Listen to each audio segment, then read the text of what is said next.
Welcome to The Last Call, where we try to clear up many of the misinformation concerning the drone community.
Make a head pop.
Hey, how's everyone doing this evening? This is Dre, Recovery One Drones. I appreciate those who have been waiting here, and we're about to get things kicked off here real soon. I'd like to acknowledge a few folks that have been waiting. Stephen Drones, Northside Hawk, Dom, Waypoint New England, Brian. Appreciate you guys coming in. I think Margie was here a minute ago. She hasn't said in the chat, but I think she came up on my phone as being in the on the show. As always, like to say thanks to everyone who is here, and thanks to those who are on their way here. Hey, what's up there, Captain Joe America? All right, now it's official. We can start the show that Captain Joe's here. Get things rolling. As always, we're going to start things off with our sponsor from AirData, and we're going to talk about them a little later on in the show also.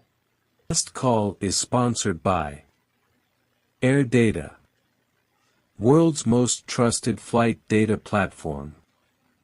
Use promo code Recovery1Drone20 for 20% discount on your subscription. All right. Welcome. God bless America. Thanks for coming in. And those who may be in the cut, as we used to call it when you're lurking, we used to call it sitting in the cut back in the old days. Appreciate you guys coming in. As we all know, the big news in the drone community is what is going on with the U.S. Customs Service. A lot of videos between, I don't know if there's been as many videos on the shipping debacle, or has it been the few people who have gotten their Air 3Ss and done their reviews on that aircraft. It's just been a real quagmire of a situation that has occurred here. No one got a heads up, as far as my knowledge, what was going on, and I think it blindsided quite a few people. As I did a video about a week ago, let me turn that off. Did a video about a week ago concerning the same issue when Ken Dono had made his video about not receiving his drone early part of this month. He was anticipating his drone around the 3rd this month. After some inquiries, he finally found out that his drone was being held by customs. He was one of the few that a drone that came straight from DJI got held up. But we all know now that the anticipated date, I think it was the 23rd of this month, which was last week, was supposed to be the actual release date of the drone. People were supposed to have it in their hands. People were supposed to be able to go out to Best Buy, Target, Walmart, well, whoever had it was supposed to be able to have it on their shelves to sell on the 23rd of October. Well, as we all know, that didn't happen. And as of the airing of this video, it still doesn't happen. I went on Best Buy today, about an hour or two ago. There is no Air 3Ss on their website. It shows all the older models that are being available, and that's about it. You know, I even had somebody comment, I guess he thought I didn't know what I was talking about, say he received his the little small one, Neo, and I made a comment back to him that my video was mainly concerned for the small business owners whose sole business is selling drones, period, and how a lot of these people are the ones that are hurting more than anybody else, because their ability to survive, pay that rent, pay the utility bills and everything else is to have timely shipments come in so they can bring them out to their customers. So like I said, I highlighted a few businesses last week. I'm not going to go through the same thing I did then, but these individuals are, you know, unlike a Best Buy or Amazon, which I also checked them. Amazon didn't show any Air 3Ss on their site either. So I know for a lot of people, Best Buy and Amazon is their go-to place to buy a drone these days. And we have found out that unless you go directly to DJI itself, you may be waiting a little bit of time, and there's others that have been found out that their drone has been sitting in the hands of customs, showed up a few days late, and you know they still got it, which everybody's happy when you still get it. But like I say, the bigger effect is much larger than the individual who finally got it a few days late. And when you're running a business, a few days late means that's a few sales that don't go through. Because as like any other customer, if you're late delivering a product to me, I'll take my business elsewhere. And that's the unfortunate part to what's going on. Hey, say hi to a few other people. Brent Ariels, Gary, how you doing? Who else came in? I thought somebody else came in. Okay, maybe it was just Brent. All right. Hey, appreciate you coming in. Yeah, I know Canada is one of those countries who didn't get hit with that. Like I say, this whole thing goes back to a 2022 law went into effect that was signed by President Biden back 6 months earlier in December of 2021. One is the Uyghur Forced Labor Act, is the title of the bill, and it was signed into law. So it's been on the books for a couple of years. Hey, Jody, how you doing? Drone Shots. So like I say, this law has been in the books for a couple of years, and then all of a sudden, U.S. Customs, under somebody's direction, decided to enforce this very vaguely worded document to impact the import of drones or any other electronics devices that come from China. Because in the wording of the bill itself, it does not specify drones as being a targeted import. It doesn't state that DJI being a targeted company. It's just that those of us in the drone community, it has affected us. So this is what I can say. This is what's happening right now. Harbor Freight, huh? So like I said, this is my thing is you got to look down the road a little bit and wonder, because we all know, like, hey, this is the Air 3S. The Neos are out there. There has to be a concern of even older drones that may need to be resupplied, like the Air 3, the Neo. And my thing is, when we talk about parts for repairs and all these different things, because we know, as they say, you fly long enough, you'll crash. So now you got to wonder what's going to be the hoops you're going to have to jump through to get your drone repaired. Do you have to send it back to DJI in China?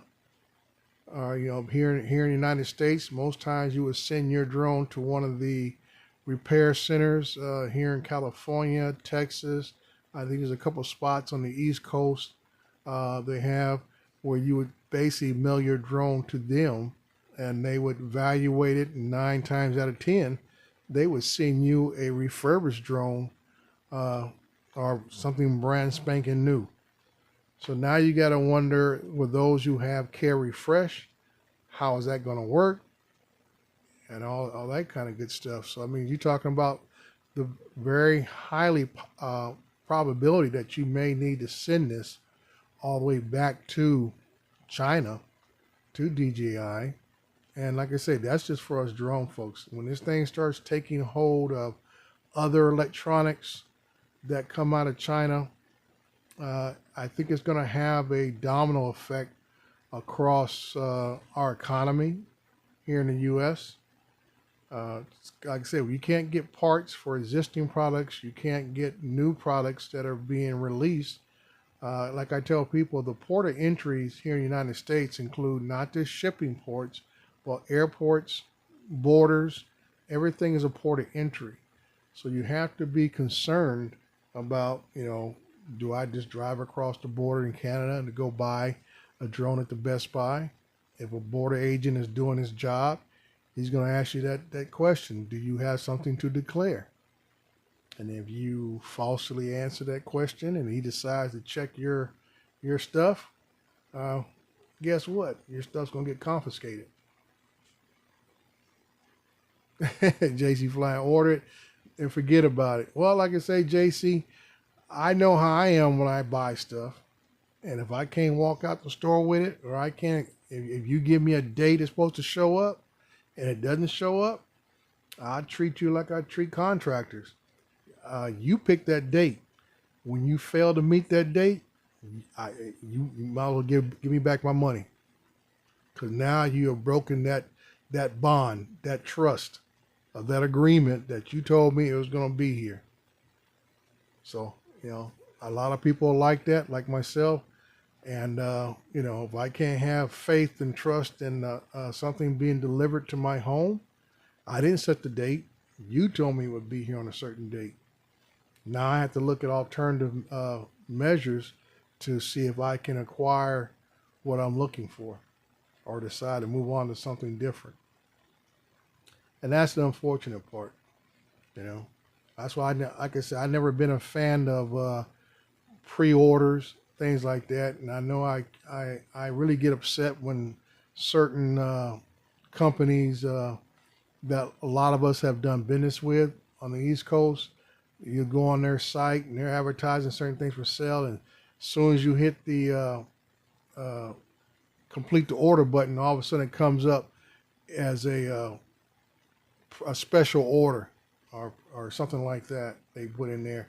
And I'm saying the whole time that I went through this whole going through the buying process, did not one time did it say this is a special order or they have to order it themselves to get it sent to you. And I'm like, if you told me that, I never would have bought it. So like I say, this is going to be a whole different type of sales approach that a lot of companies are going to have to go to fulfill these orders. And like most people, if they have to wait extended amount of time, if people got to start waiting a month or something like that to get their products, they're going to decide, why just wait till the certain products show up stateside and then possibly buy it then. But we never know how the shipping process is going to take place. And that's the sad part, because I'm even seeing reviewers now who were anticipating getting this Air 3S, and they're doing, I'm not going to say fake reviewers, but now they're just going off spec sheets and comparing it to the Air 3 or the Air 2S or the Air 2 because they don't have the drone in their hands. So that's really sad, because I mean it's a disservice for them. They're anticipating putting out content to their followers who are anticipating hearing or seeing the actual footage out of this drone and everything else. Because there's been a couple different reviews out there, and depending upon who you follow, you may get different type of opinions about the drone. So like I say, it's hard to really give someone a in-depth review when you don't have the product in your hand. And that's what's very unfortunate, because like I said, it's a domino effect. It trickles down all the way to us, the consumers. But there's a lot of folks before it gets to our level who are really in a bind and trying to run a business, trying to fulfill orders, and they're not able to fulfill these orders because they're not given a real timeline on when the product's going to be released to them. So that's the issue right there for the most part. Tonight's going to be kind of a little loose. I'd like to get some other opinions. I got the chat up here on my screen. So if anybody's got any opinions or questions, feel free to shoot them out. I'm reading the chat as I'm speaking. So I want to make folks feel comfortable tonight. Go back and forth. We're gonna transition here probably at the bottom of the hour and finish up the last half an hour tonight on another topic that I want to discuss, especially for you guys that are going into winter in a few more weeks. I know on the East Coast and other places that you guys are starting to look at the trees are turning colors, and some of you guys are even getting snow already.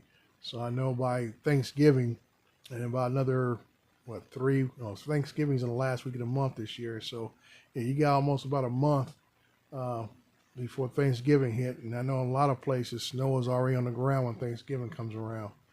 So like I said, if you guys got any questions about anything, shoot them at me right now as I'm talking. We'll discuss some things and everything else before I go to my next topic for the night. For those who are Formula One fans, it was a Ferrari win again tonight. If you follow the sport, Max Verstappen got a taste of his own medicine from the stewards for his overly aggressive driving. Now let's leave it at that. Gary knows what I'm talking about. But once again, this is Dre Recover One Drones. And like for myself, I don't buy a lot of drones. I have quite a bit, but for the work that I do, I don't need I don't need any of the mini drones.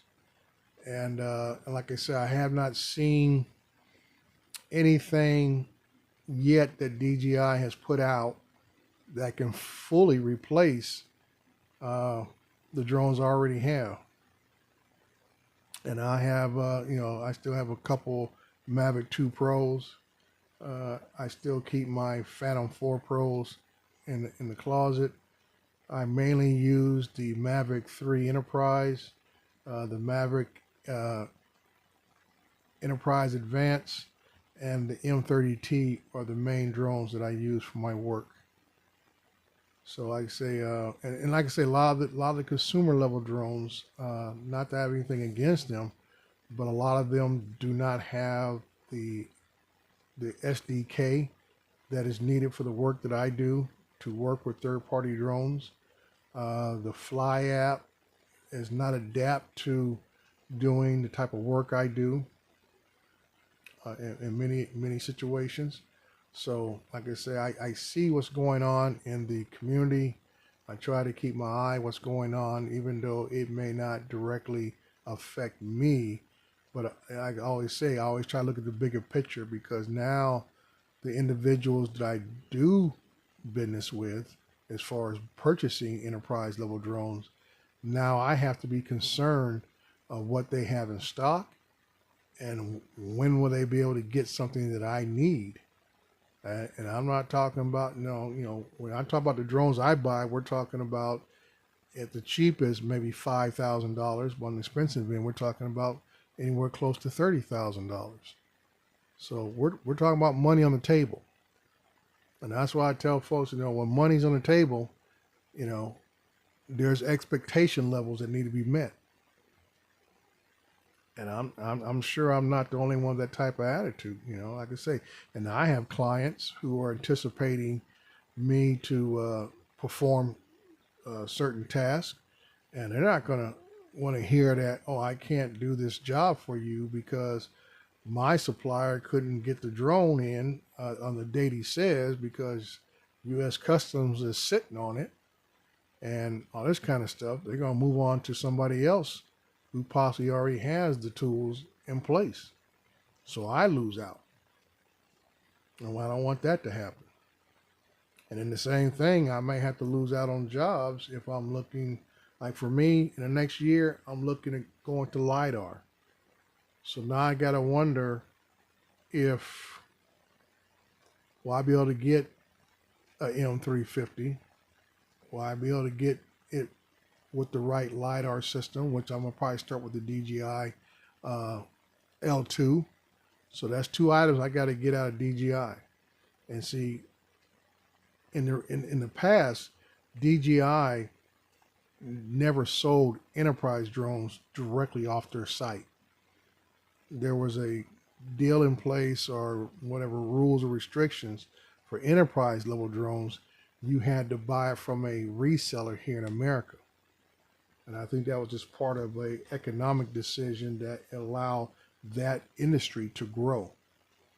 So that's why I have to keep my eye on what's taking place as far as if I want to move up my capabilities, expand my business availability or model, is that I need to know if I'm going to be able to purchase the next level drones that I'm looking at.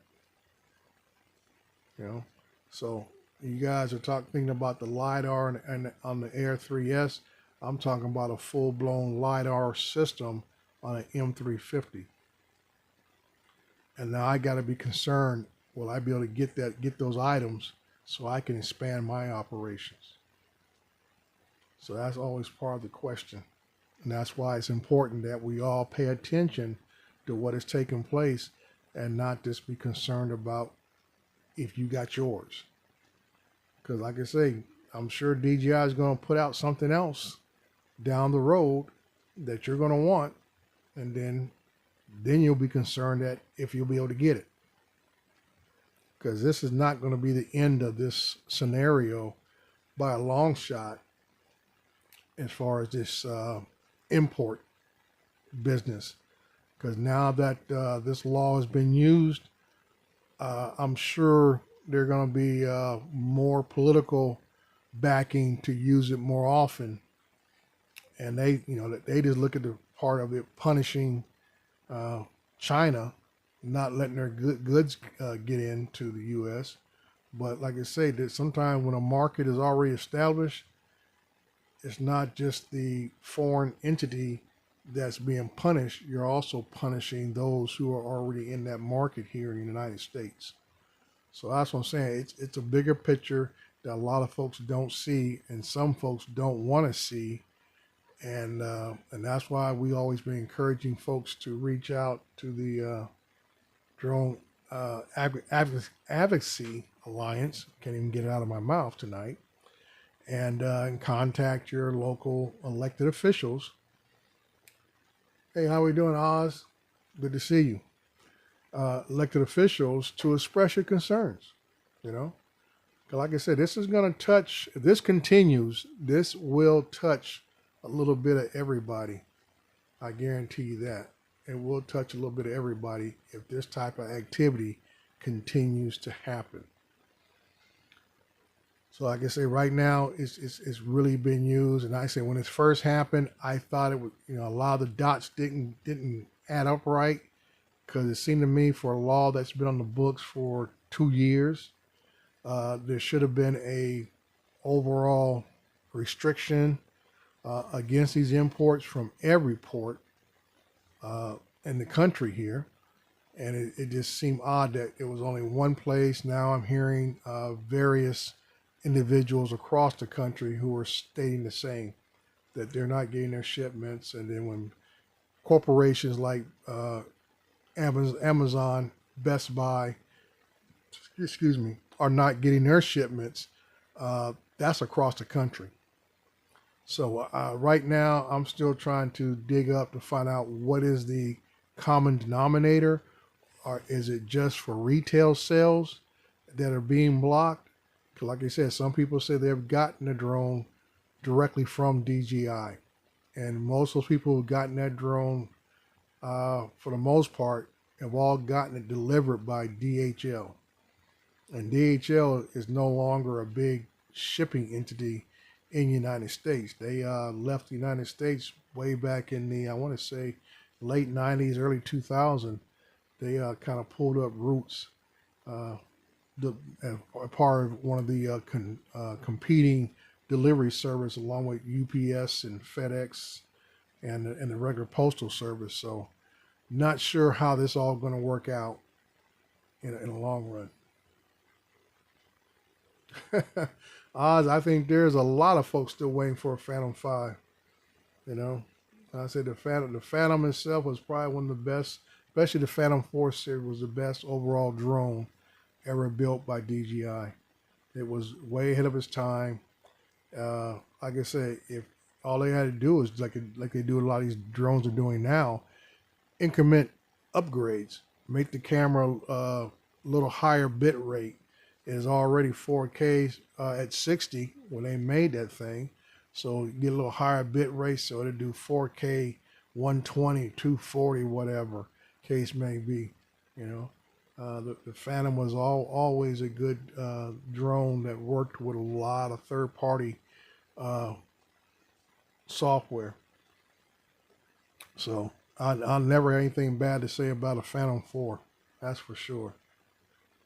So like I said, if DJI want to keep that tradition going, I don't think there'll be no argument with anybody. Because the biggest thing that makes me laugh, I remember a lot of folks ran away from the Phantom 4 because they said it was too big, too bulky to carry around and all this kind of stuff.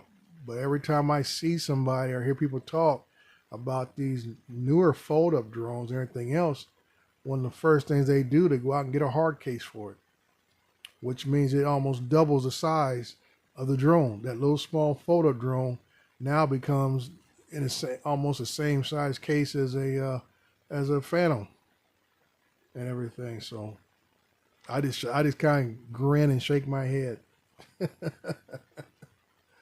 Yeah, it's like I see and shake my head when I see that, and I see it so often. And I always ask folks, I say, how come I don't see that in your pocket? You guys always went to these photo drones so you can put them in your pocket. That's what DJI advertise it for you. Put it in your pocket. Stuff you can walk around with it in your pocket. Which we all know, we're not walking around with no drone in our pocket because these things are very delicate. You talk about damaging the gimbal, damaging props, and who knows whatever else, and everything. So I always laugh when I see the advertisements for these small drones coming out, and they always show folks putting in their pocket or some little over the shoulder bag, purse or whatever. And the next thing you know, you see everybody getting it and says, "Oh yeah, I just got a hard case for it because I didn't want nothing to happen to it." So that's why it makes me laugh. So like I say, before we get on here, we're going to do another commercial break here with AirData, then we're going to continue on. Last call is sponsored by AirData, world's most trusted flight data platform. Use promo code Recovery1Drone20 for 20% discount on your subscription. All right. So we're back, and we're going to hit this next segment about AirData. A lot of you have heard me on other shows or whatever, on this show, talking about AirData. And I know a lot of you folks, some of you have it. Some of you are still on the fence about it. So I'm going to go in a little more detail, especially going into this winter months for you guys out in the areas that get cold, and how you can use AirData to really help you manage your drones in extreme conditions. It'd be cold or heat. This program can provide you with a lot of information that can really help you out. I don't know why my GoPro is just beeping back there. Sorry about that. So I'm going to take you over to my page, okay, AirData page, and we're going to pull up a flight that I did Saturday morning. This is a housing development in the north end of Fontana, California. And right there, it shows you the flight right there. And one thing I like about this map that I did here is that this other area right here, 20 years ago, actually, this is 2024. Yeah, 20 years ago, I graded all this other housing area as a heavy equipment operator. The last part of this project I did here was this park right down here at the bottom. I did the grading for this park area, and that was over 20 years ago. And that's why I kind of like doing what I do now. Just so happens I get to go back and do more work on projects I did over the years, doing, in a different position. So that's just a little tidbit there.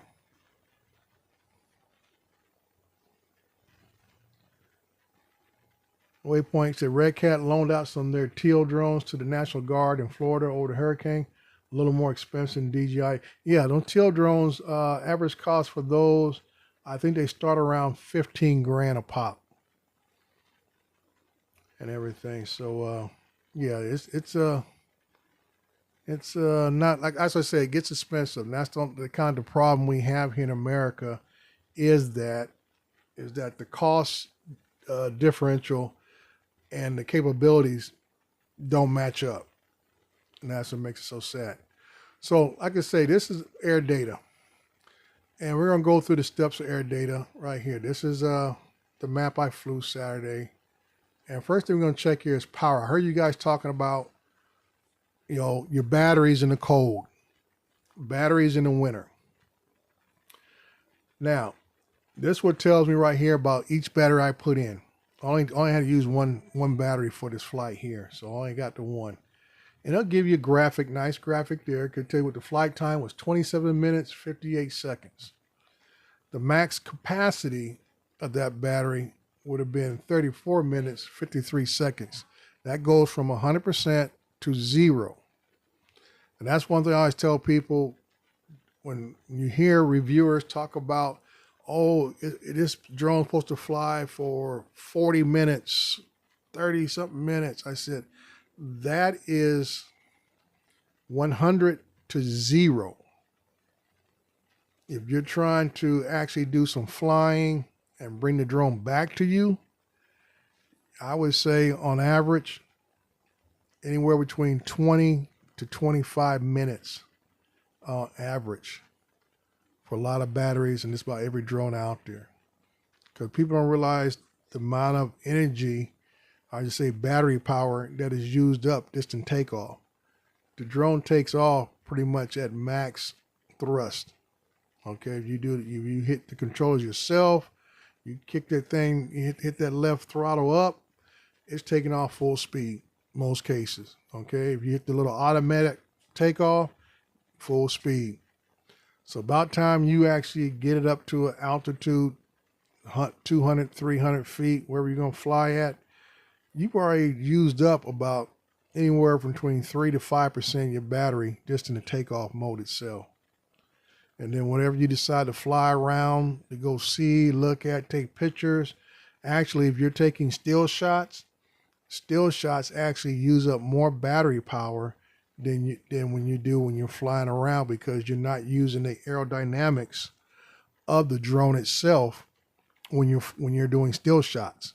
So the drone is using its battery power to maintain its stability, to keep it steady, to keep it at the right altitude.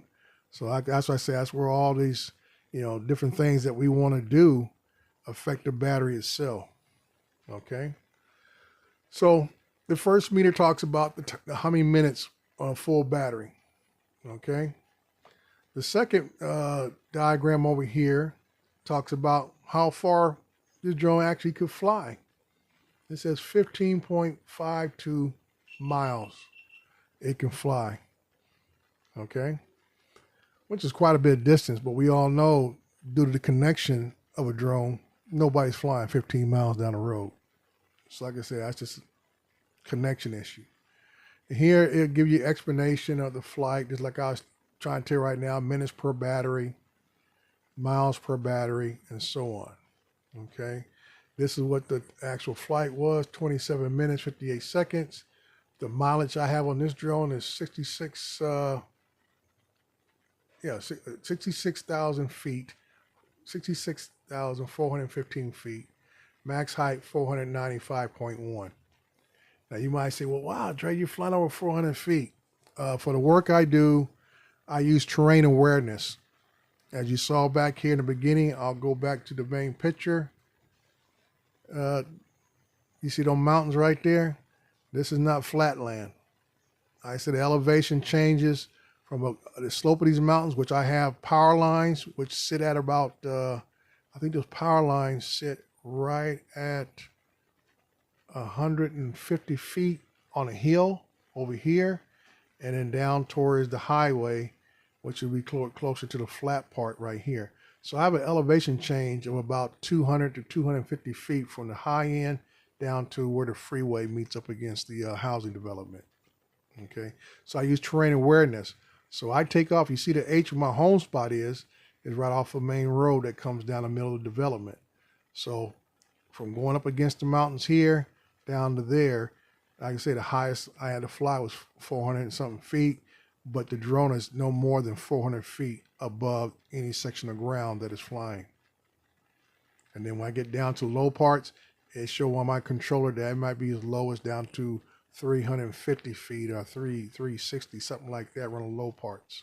Okay. So let's move on to sensors. All right. As you see here, good flight. It's all green across the board. It says the top signal strength map. Green is good signal. Orange is fair.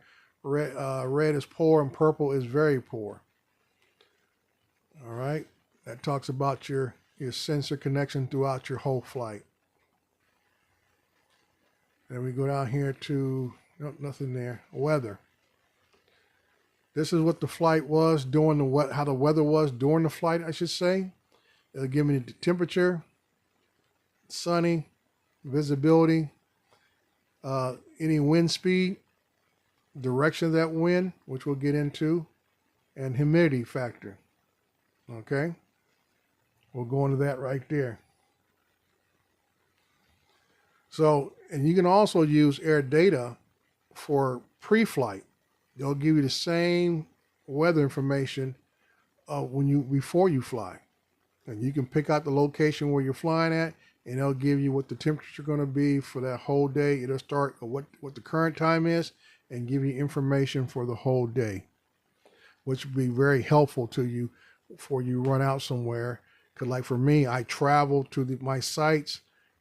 The weather might be one thing at where I live at, and it might be something totally different to where I go. Like that site I was just at, it is at the base of what we call the Cajon Pass. It is a very high wind area when the wind is blowing. Like where I live at, it may not be blowing as hard. I get over there, the drone won't even move because the wind is hitting against the drone so hard, it is barely holding itself in place. Okay, so let's get back over here. All right. Now in the weather area, people talk about KP index. And this is where you learn about KP index. And it even gives you a chart right down here. It says that day it was a 3. Now you saw it was a pretty nice day. It was sunny, wasn't hot, wasn't cold, hardly no wind, but I was at a 3. Okay. And it tells you here down below in the graph, KP of 0 to 4, generally safe. You start getting to the index level 4 to 7 may experience minor GPS issues. 7 to 8 may lose a single satellite lock and may cause inaccurate location readings, which means it could affect your return to home. Okay, because your location readings could go off. Anything above an 8, unsafe, you may lose multiple satellite locks. Higher chance of inaccurate location readings, a severe radio range impact, onboard electronics interference. But basically saying, that higher level. Now, what affects your KP index? Anything from weather itself, solar flares, could be Wi-Fi interference. If you're flying over a populated area. So there's a number of things that can affect your KP index. Okay. This even goes down to in-flight wind. Okay. Average wind, max gust, all that kind of good stuff. And if you want to know the wind map, it tells me the exact direction the wind was blowing. Right there. All right. Now, that's just stuff that you can use for your own information and your own knowledge about pre-flight, post-flight information in case you did experience something, or you just like, for me, it's good to know what's going on during these flights. Just in case something does happen, I have this information. Also, this information from just the basic flight information is that if you run into local authorities for some reason and they ask, what you're doing, anything else, you can just pull this up right here on your phone. They got an app that goes on your phone, tablet, laptop, whatever, and you say, this is where I flew. Exactly right there. So you can't get accused of flying in an improper area or spying on somebody, because that's why I tell people sometimes it's not about the airspace violations that they can get you for. 9 times out of 10, when people call on you about flying your drone, it's not about airspace, it's about privacy. And this is where you got to be careful and be able to protect yourself when you do encounter local law enforcement. Is about, okay, this is where my drone went. Okay. And I'll show you another flight. Let me see if I can put it up here. Like right here. This is a solar inspection I did about a week ago. And it's not a long flight, but I came off the road here, came in, and this is a house right here that has the solar panels on it. The solar panels are there, down here, solar panels along the back. Now, this is a kind of like an isolated property, but next house is over here. Another property is over here. Now, I did get approached while I flew this, not by these neighbors. I got approached by a guy who lives over here because he heard the drone when I was bringing it back. Now, if he wanted to come out here and say, hey, why are you flying on my property? I could show him. I said, dude, I never went near your property. I was over here. Just because you heard a drone doesn't mean it was over your property. You know, and this guy right here came up, put some trash cans out, about scared me half to death because I couldn't see him coming up the hill from these bushes. But this guy come running up right when I was landing and asked me what I was doing. I said, I'm doing a solar inspection. He said, okay, no problem. But he heard the drone from there. Okay. Now, the next thing AirData can do for you. We're going to talk about maintenance part of it and all the information that AirData, once you put your drone into the software, what it provides for you. Okay. So now we're going to go into drones in the maintenance area. This is my M30T. Drone name is the Judge. Model M30, brand DJI. Also, AirData supports most of the drone.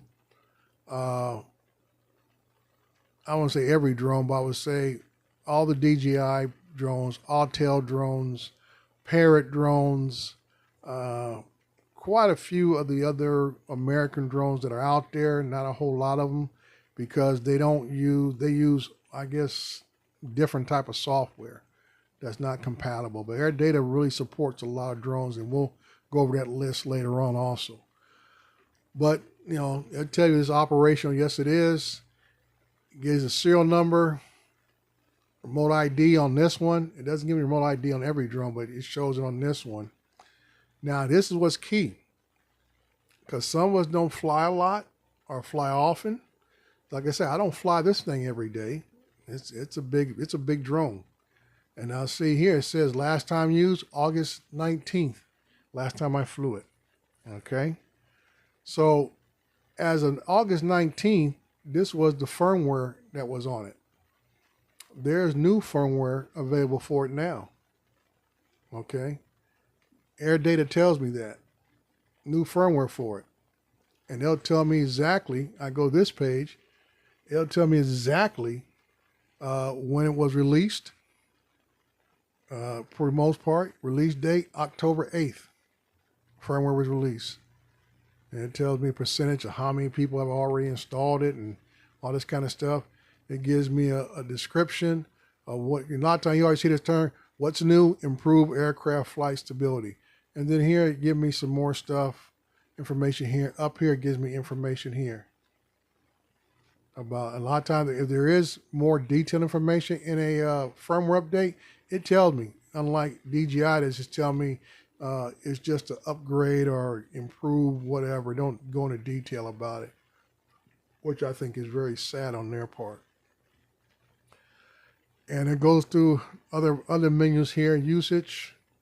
It'll tell you how many times, flight logs for this drone, total amount of air time I have on this drone, actual time in the air, or average time in the air was about 9 minutes.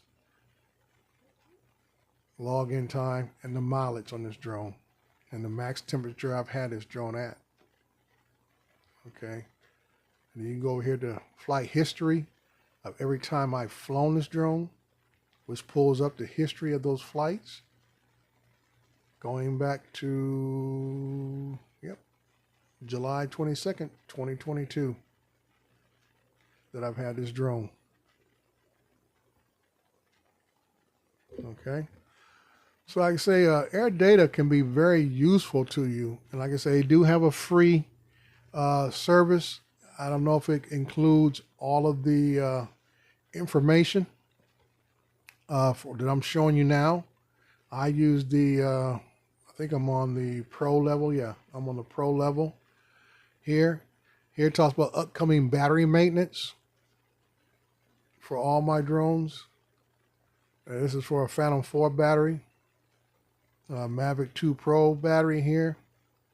They even tell me the drones that are for maintenance. And a lot of times the maintenance is not something that you need to send in to have a tech look over your drone or send in the service to DJI. Sometimes it's just like doing a self-check of your drones, okay? Because all it goes by is the number of flights you've flown, the air time you put in. So it says at this many flights, this much air time, you should be checking your props. You should be checking the airframe itself. Just like, your car, after so many miles, you want to get the oil change. After so many miles, you want to say, hey, let me check out the tires, see if they're worn a little bit and everything else. So that's what this right here, as far as your maintenance, will let you know what drones are up for service and which ones are not. And like I say, these are the upcoming drone maintenance. These are the drones that I fly the most, which is a Mavic 2 Pro here, a Mavic 3 Enterprise. There's another Enterprise drone here, and this is another Mavic 2 Pro here. And those are drones I fly the most for the various work that I do. Here it lists the drones over here, and also lists as batteries, and so to speak. So that's why I say, having this program is not just about, your flight logs. It is a overall, I would say, a general overall flight management program for you. You can use as much as you need out of it, or you can just keep it for your basic logs. And that's what the good thing is about this, that it allows you to do a lot of things for yourself. Do I run batteries down Waypoint? Any kind of standard, I would say flights, unless something is coming up. Like I said, the flight this Saturday, one battery, and I ran that battery down to 25% before I had to bring it home. It actually hit the ground 19%, and that's very low for me. Usually at about 30%, I'm bringing my batteries home, and that's what I call about flight management. You want to plan your flights so you're not overextending your batteries. You don't want to be in the South 40 and you only got 25% or 20% battery left, because on the way back, especially if the wind's blowing like that drone may not make it back, because now it's using extra power to fight the wind to come back, and that drone will go into auto land before it reaches you, and you'll be fighting the sticks to keep it up and try to keep bringing it back towards you. So that's why I say, for me, you want to manage your batteries. Sometimes it means bring the battery back a little sooner. Say, okay, because I don't want to be down too far and have to fight to get it back. And also, in the manual, it recommends that you bring your drone back at 30%. It's just like those you guys who may drive Teslas, that they tell you don't charge to 100%, charge to 80%, and don't run it below 20%. Same theory. You don't want to overexert the battery from one end to the other end. Now, I do charge my batteries up to 100% because that's just the way it works. They charge to 100%. But like I say, I don't want to run them down to 15, 10%, because I know people do that. And basically, this is where you have heat problems in certain batteries and everything else, because the lower that battery gets, the more heat it produces. I don't know that, because I know in the ones I've had Waypoint, 30% is the return home recommendation. Run them down to 8%, you already went past the threshold of auto land. Usually on your drones come out of the factory, I think it's 12 or 10%, they will go into critical land mode. They will land. Now they might change that to something else, but I straight from DJI for the ones I have. So I have never ran a drone down to 8% purposely. Not at all, because like I said, I had a drone. I think it was a Phantom 2, and it had a bad battery. I'm flying down range, and I had about 30 something percent, and I'm starting to come turn around. All of a sudden, I look at that screen. That drone had dropped from 35% down to 15%, and actually it kept just dropping. And next thing you know, that thing went to auto land. And I was very lucky; it landed right on the sidewalk in front of somebody's house. I had to go pick it up because I didn't come to find out the battery wasn't holding a full charge. And that's why I say that, if you do have a battery issue, which I've had a battery issue with one of my enterprise drones, it sends me a message, not just on the screen while I'm flying, because I get a message there also, but Air Data will send me a message and give me more detailed information of what happened to that battery. And the one battery I had an issue with, it had a power spike for some reason. And I thought it was just maybe a one-time thing. Took the battery back home, charged it back up, tested it. It flew for about 2 minutes. Boom, there it goes again. It said on the screen, it said about a regular battery something, but Air Data said, it said spike. That battery spiked up to 211 degrees. So I feel I was very fortunate something didn't actually just explode. I was able to bring that drone right back, and I have never used that battery again. It just sits up on a shelf and everything. And I said, matter of fact, it was one of the fairly, no, it was a battery I bought from somebody else. And that's probably the reason why they sold it.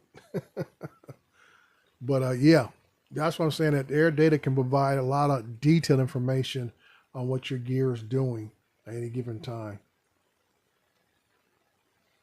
So I guess I don't know which drone that you have that recommends running the battery down to 8%.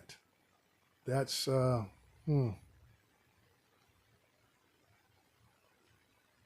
yeah, I any drone I've ever had from my old Phantom 2s, Phantom 3s, Phantom 4s, especially I never run it down with the batteries for the Mavic 2 Pro. Those things swell up so easily, it's ridiculous. It could just be, you don't have to run them down low for them things to swell up. It just be a hot day, and you up there for about maybe 10, 15 minutes, and them suckers will just heat up.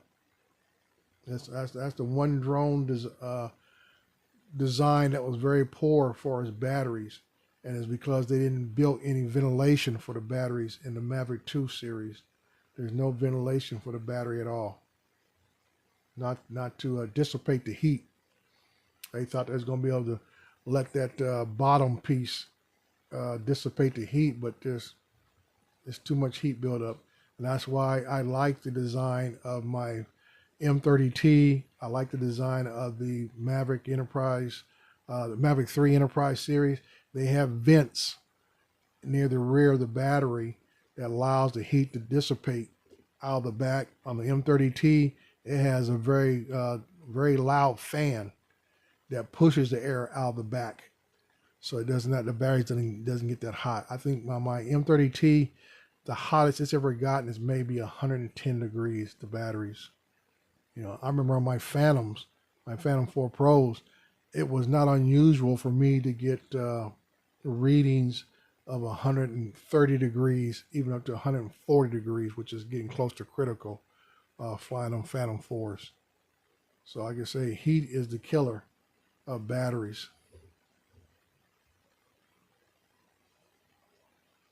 So, well, like I say, gentlemen, I appreciate everyone who has came in here tonight. I'd like to thank everyone. And like I said, we're going to call it a night. And like I always say, hang on, enjoy the ride, folks. Please subscribe, share information with one another. It all helps. And we can talk to one another and go forward with this drone life that we're living. So like I say, enjoy yourselves, take care of yourselves, and take care of your families. Talk to you guys later.